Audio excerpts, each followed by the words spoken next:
All right, Algebra 1, let's see, we are in the 4th unit, but and learning about functions here.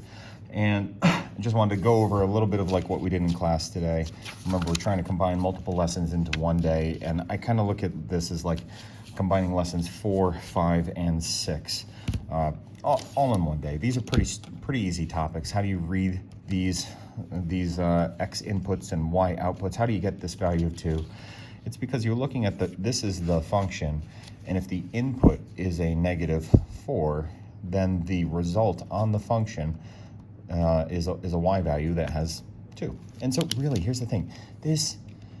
Reading a graph is not new. And seeing that this point on the graph, the point -4, 2, is that point right there. That is not new. You absolutely know this.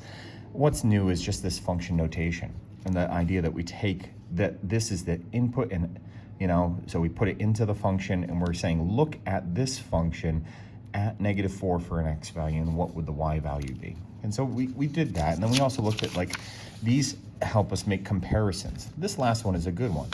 F at -2 and f at 5. So we go to this function on this function, but we look at -2, it's right here. However, we also compare that to the value of this function when the x value is 5, and that's right here. We can see that the first one is greater than, higher than this other one, and so that's why this statement right here is true, because f at -2 has a value of 4, which is greater than 2. So yeah, we're looking at these as locations on the graph and how to graph them. Then we also looked at like, I kind of skipped this in one of the classes. Actually, in both of the classes, we really skipped through this. You know where maximums and minimums are, that these are points. And here's the thing, the idea of something being increasing or decreasing, you know that's when the graph is going up or going down. This is easy stuff. So I don't think that we need to spend a lot of time on this. It really is like, this is a lower grades thing. I know it's here as part of the materials, but it's not something that's a huge priority for us to spend lots of time on. The ability to read a word problem and match it to a graph, that is. So like this one right here, Jasmine races around an oval track. Look at that, they're throwing that in, and that actually plays nothing in it. It's the idea that she's going around and around and around this track, and every time she does a lap, as she's going around this track, she is increasing her overall distance. Represents how many meters that they ran at that particular time. So if you hit a stopwatch and you're like, go, and she's going around, so her distance is increasing. You hit stop. All right, what time is it? How far has she gone?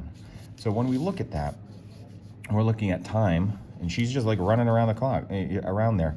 This graph and this one that are ovals, these don't match the situation, because if we're graphing time versus her distance, this is one that could be something that fits. So as time is going on, she's running around the track. Maybe she's slowing down, takes a little bit of a break, and then she keeps running. Then she keeps running as time is going on. This one, as time is going on, this is weird. Look at this time right here. 1, 2, 3. Whoa, that is weird. This means that, let's say that this is like 2 minutes in. At 2 minutes in, she has run this distance, this distance, this distance, and this distance. That means that she's in multiple places at one time. This does not make sense, okay? And neither does this one as well, so like she can't be have two different distances given one particular time. However, this one is fine enough. So these two are the ones where, yeah, you can imagine her just like, running around the track, and it's increasing her distance. She starts to slow down and then, stops at the end, and that's her final distance. So that idea of like interpreting graphs is really our focus for the day, and working in this notation. So I'll take pictures of the answer key. See, here's the thing. No, I'm not going to take pictures. I'm not really going to go over it, because in the classes we talked about like this cave problem, and can you create a little sketch from this cave situation. Yeah, this last day is one where I'm realizing that the material that's in here It's easy, and honestly, it's not a core target of something that we need to have you do right now. We need to get to some more core algebra topics.